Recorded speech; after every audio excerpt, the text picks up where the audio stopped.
Welcome back to the TaraElla report. Today, I want to talk about a disturbing development I'm seeing recently. An attempt to paint the cancel culture problem as a Republican talking point, something Republicans and conservatives use to wedge Democrats on. I've seen this particular idea being promoted in way too many articles just in the past few weeks.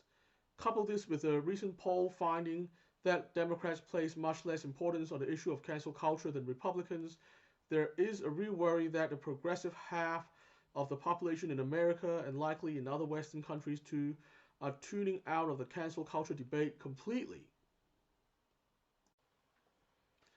But isn't cancel culture a favorite conservative talking point, especially in recent years?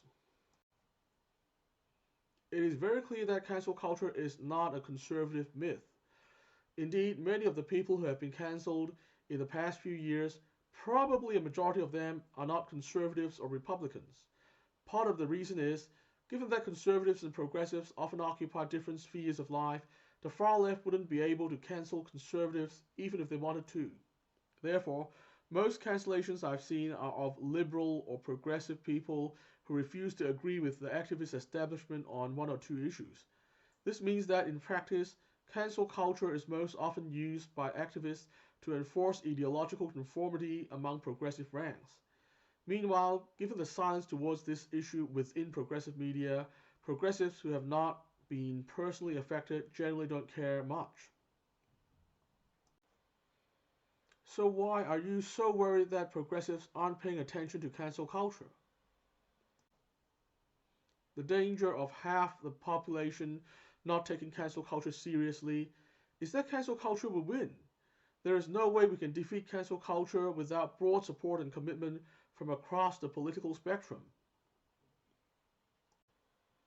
So, how can we get progressives to start caring about cancel culture? I guess two things need to happen. Firstly, we need to show how free speech and free debate are required to achieve true justice.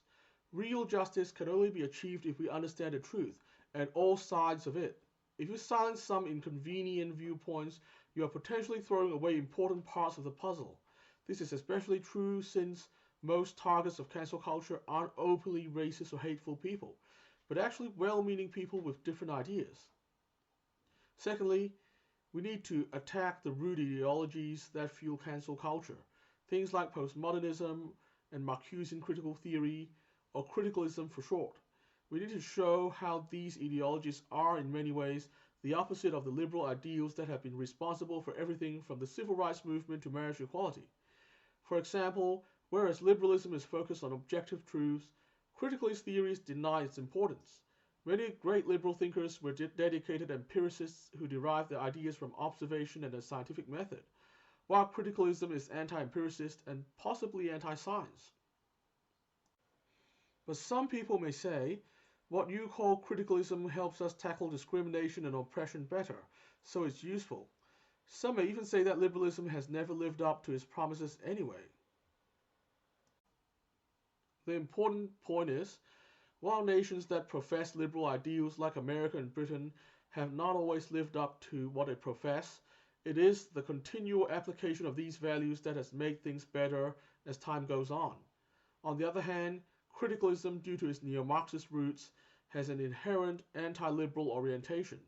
Criticalism uses these historical flaws as justification for throwing the whole liberal project out, which will mean cancelling all future liberal reforms still to come. Criticism is essentially trading away prospects for much needed reform, for holding on to a utopian ideal of humanity that will never come true. Indeed, I believe that the rise of criticalism came close to derailing gay marriage in Australia and has actually turned the clock back on LGBT rights in the UK. These developments should deeply concern any progressive. That's all for today. I'll be back next time to discuss another big idea. Subscribe if you want to follow my conversations with other thinkers across the cultural and political spectrum. And remember to resist conformity and stay positive. The world depends on it.